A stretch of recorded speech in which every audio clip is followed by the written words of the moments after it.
wilderness called Sodom on the Dead Sea, which was an incredible place, wonderful colour.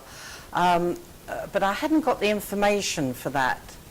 I lost my film, and I had a few drawings, but I hope to get back into that later. So I decided to work on this one, which is spectacular space and colour, which is sort of colour I'd never worked with before, bleached out greys and beiges and browns, and the great, yeah, amazing distances and the contours of the ground.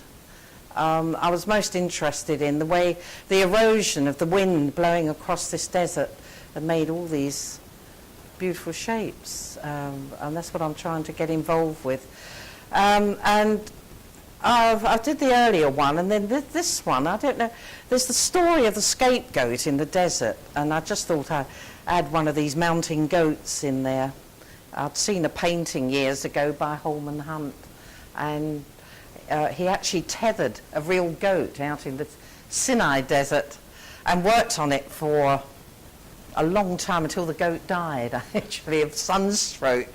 I didn't do that. I used it. It's an Irish goat, but I think they're much the same.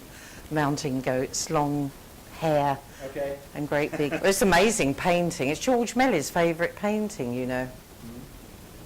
One of his favourite paintings, anyway. The Sinai Desert isn't all that far away, is it, from where we were? I don't think. Okay. You get this sort of hot colours on the one side, and you get these amazing sort of cold, eerie sort of shadows on the other side of these dunes, especially in the back here. It's quite difficult finding the right equation in pastels. You can mix them one over the other, but they're not as versatile as oil paint, really.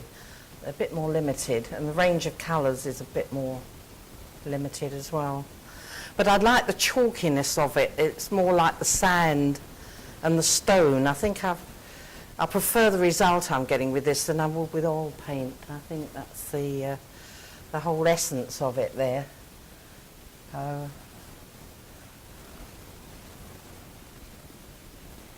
I'd like to have spent a long time here. I could have, it opens up a whole area of work, which would be very different for me. I'm used to using quite lush places down in West Cork, you know, with rich grass and rocks and that sort of thing. So this is very different. Like this one here, yeah. Although it's another kind of wilderness. I mean, it's a terribly empty space in West Cork, and has that solitude and that. But the lights are quite different. It's much more bleached out, more luminous and more constant. It's very changeable, West Cork. You're always getting these great big clouds bowling up, and then you go back to the place. The place always changing. You go back every month, and the whole place is unrecognisable almost. I was quite interested in doing a series of the same spot. These are the two I'm doing for Florence Biennale. One is later in the year and one is early in the year, and they're very different in colour.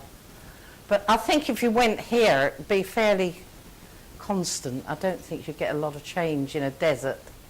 Maybe I'm wrong, I don't know, I only saw it that time. Okay. Can you take in that stuff at all? Just to give me. Yeah, I'll try and sort these out in boxes like greys and light colour. It doesn't actually work. You forget and put them back in the wrong box.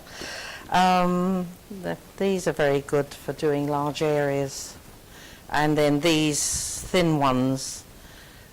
You can actually get very brilliant colour built up with pastel. You see some of these blues here, incredible. I can't do it on there. Very, very vivid colour. instant as well. They are good. So I'm more interested in trying to work with pastels at the moment.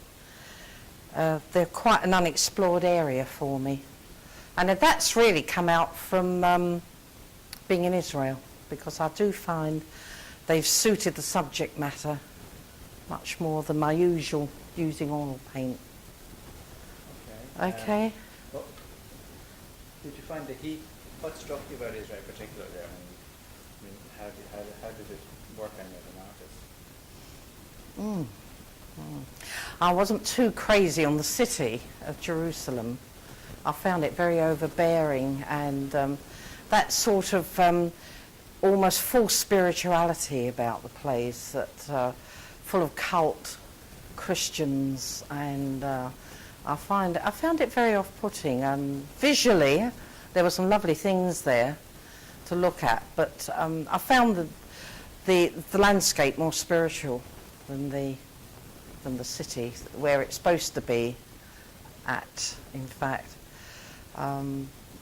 It was a bit bewildering in a way, going from one kind of area to another so quickly, which we did. You know, it varies so much. But this was the place that I felt closest to, that I wanted to work, was the wilderness. I had it in my head before I went that that's what I wanted, so through reading about it and looking at paintings and so on. Okay.